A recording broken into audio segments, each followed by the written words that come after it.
लालची चाट वाला। जनकपुर नाम के गांव में रमेश नाम का एक आदमी चना चाट बेचा करता था। उसके यहाँ काम करने के लिए एक भोला नाम का नौकर था।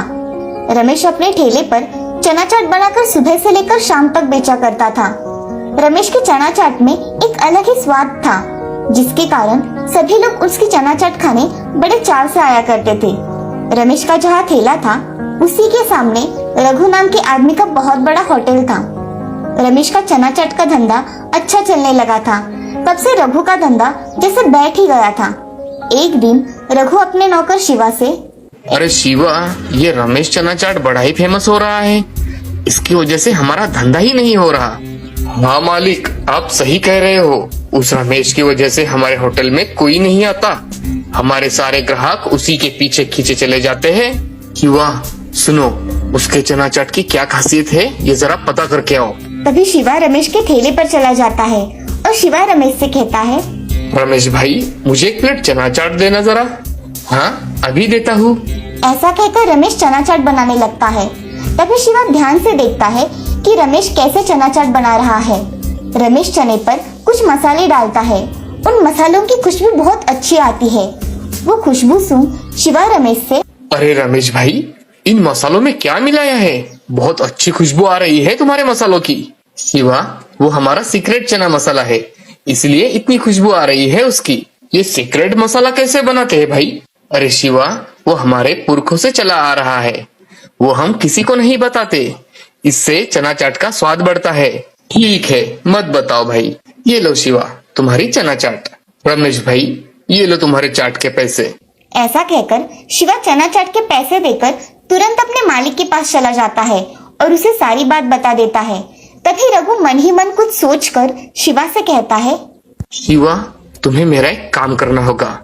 रमेश के पास एक आदमी है जिसका नाम है भोला, वो उसका नौकर है। उसे शाम को यहाँ लेकर आओ। बाद में उससे मसाला कैसे बनाते हैं ये निकलवाता हूँ। अभी जाता हूँ भैया। शिवा भोला के पास चला जाता है और उससे कहता है, भोला, रघु भैया को तुमसे कुछ काम है, जरा शाम को घर जाते समय मिलते हुए जाना। जी, क्या काम है शिवा भैया? रघु भैया मुझसे क्यों मिलना चाहते हैं? तुम्हें मिलने के बाद पता चल जाएगा। ठीक है। ऐसा कहकर शिवा वहाँ से चला जाता है। तभी शिवा होटल आकर सारी बात रघु को बताता है। रघु उसकी बात सुनकर बहुत खुश हो जाता है और शाम होने का इंतजार करता है। शाम होने पर भोला उन्हें मिलने के लिए उनके होटल में चला जाता है। भोला जब होटल में आता है, तभी शिवा भोला से, आओ भोला, यहाँ बैठो। जी, क्या काम है शिवा भैया? रघु भैया मुझसे क्यों मिलना चाहते हैं? तभी रघु अंदर से बाहर आ जाता है और भोला से, अरे कैसे हो भोला? हम ठीक है भैया, आपने मुझे बुलाया, कुछ काम था क्या मुझसे? हाँ भोला, मुझे तुमसे कुछ पूछना था। हाँ भैया, आप पूछिए, क्या पूछना है आपको? तभी रघु उसके हाथ में पैसों का बंडल रख देता है और उससे पूछता है, भोला, ये पैसे तुम्हारे लिए। अब मुझे ये बताओ, रमेश चाट में जो मसाला इस्तेमाल करता है, वो मसाला कैसे बनाते हैं? और भैया, मुझे ठीक से याद नहीं आ रहा। याद करके बताओ, तुम्हें याद आ जाएगा। भोला रघु की बातें सुन मन ही मन सोचने लगता है, ये रघु भैया सिर्फ चना चाट मसाला बताने के इतने पैसे दे रहा है। अगर मैंने कहा कि मुझे नहीं पता, तो ये सारे पैसे ले लेंगे। इससे अच्छे इसे कुछ भी बताकर अपना काम करवा लेता हूँ। उसे सोच में डूबा देख रघु भोला को आवाज देता है, भोला, कहाँ गहरे सोच में डूब गए? हाँ, मुझे पता है चना चाट बनाने का मसाला, मगर ये बात रमेश भैया को पता चली तो वो मुझे काम से निकाल देंगे। ऐसा कुछ नहीं होगा, हम दोनों पे विश्वास रखो। ठीक है। ऐसा कहकर भोला चना चाट मसाला बनाने के लिए साहित्य बताता है। रघु अपनी डायरी लेकर उसमें लिखने बैठ जाता है। 1 किलो चना दाल, 1 किलो जीरा, 1 किलो मिर्च, नमक, धने और थोड़ा खड़ा मसाला भी लेकर आना। रघु सब साहित्य लिख लेता है और रघु भोला से, अरे भोला, इसे बनाना कैसे है? मैं तुम्हें सारा सामान ला कर दूंगा, तुम ये मसाला बना कर देना मुझे। रघु भैया, मैं कल सुबह आता हूँ, तुम ये सामान ला कर रखना। ठीक है। अब भोला पैसे लेकर घर चला जाता है और अगले दिन रघु की दुकान पर जल्दी आ जाता है। रघु उसका इंतजार ही कर रहा था। आओ भोला, जल्दी मसाला बनाते हैं। हाँ चलिए। ऐसा कहकर भोला रघु के साथ उसके रसोई में चला जाता है। वहां जाकर एक बड़े बर्तन में सारे मसाले डालकर भूनने लगता है और भूनने के बाद उन्हें एक प्लेट में निकालकर उसको मिक्सर पे पीस लेता है। ये सब रघु और शिवा देख रहे थे। तभी रघु भोला से, अरे भोला, इतनी जल्दी बन गया मसाला? हाँ, बन गया मसाला। यही मसाला होता है चना चाट में। अब इसे अच्छे डिब्बे में भर के रखो। अब मैं चलता हूँ। ऐसा कहकर भोला वहां से चला जाता है। बाहर आकर भोला खुद से, हे भगवान, मैंने तो उनको कौन सा मसाला बना कर दिया, क्या पता। चलो, मैं अपने काम पर चला जाता हूँ। ऐसा कहकर भोला ठेले पर काम करने के लिए चला जाता है। इधर रघु और शिवा बहुत खुश होते हैं कि उनको वो सीक्रेट मसाला मिल गया। अब अगले दिन रघु अपना ठेला ठीक रमेश के ठेले के सामने लगा देता है।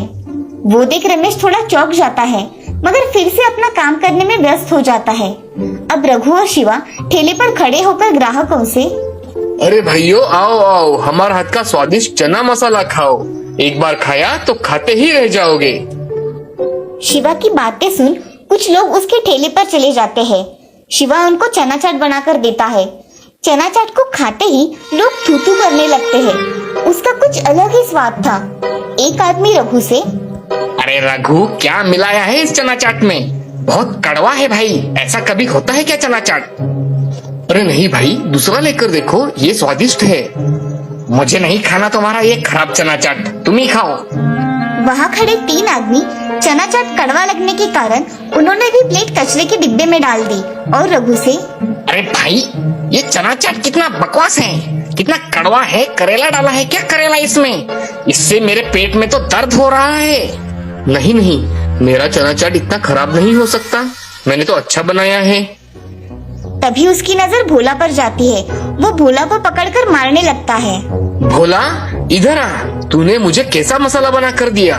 मैंने तो आपको अच्छा मसाला बना के दिया था। आपने बनाते समय अच्छा नहीं बनाया होगा। ये सब बातें सुन रमेश वहाँ आ जाता है और रघु से, रघु, तुम भोला पर इल्जाम क्यों लगा रहे हो? क्या हुआ है? इस भोला के बच्चे ने मेरा चना चाट मसाला खराब बना दिया है। इसकी वजह से मेरा कितना नुकसान हुआ है। मैंने कुछ नहीं किया मालिक। तुम्हें किसने बताया कि भोला को मेरा चना चाट का मसाला पता है? उसे कुछ भी नहीं पता। क्या इस भोला को चना मसाला बनाना नहीं आता? रघु, उसे कुछ भी नहीं पता। वो मसाला मैं खुद घर पर बनाता हूँ और इधर लेकर आता हूँ। वहाँ खड़े लोगों ने रघु के खिलाफ पुलिस कंप्लेंट कर दी। तभी वहाँ पुलिस आते हैं। पुलिस को देख रघु, क्या हुआ इंस्पेक्टर साहब, आप यहाँ? मेरे पास तुम्हारे खिलाफ पुलिस कंप्लेंट है। तुम्हारे चना चाट की वजह से लोगों के पेट खराब हुए हैं। खराब चना चाट बेचते हो, अब चलो जेल में। ऐसा सुनते ही रघु बहुत डर जाता है और इंस्पेक्टर साहब से, इंस्पेक्टर साहब, मुझे माफ कर दीजिए, मुझसे गलती हो गई। अब से मैं चना चाट नहीं बेचूंगा। ये सब पुलिस स्टेशन में जाकर बताना। अब चलो। पुलिस उनको लेकर वहाँ से चला जाता है और रमेश फिर से अपने ठेले पर काम करने लग जाता है। इस कहानी से हमें ये सीख मिलती है कि जिंदगी में कभी भी लालच नहीं करना चाहिए। लालच की वजह से हमेशा नुकसान ही होता है। लालच बुरी बला होती है।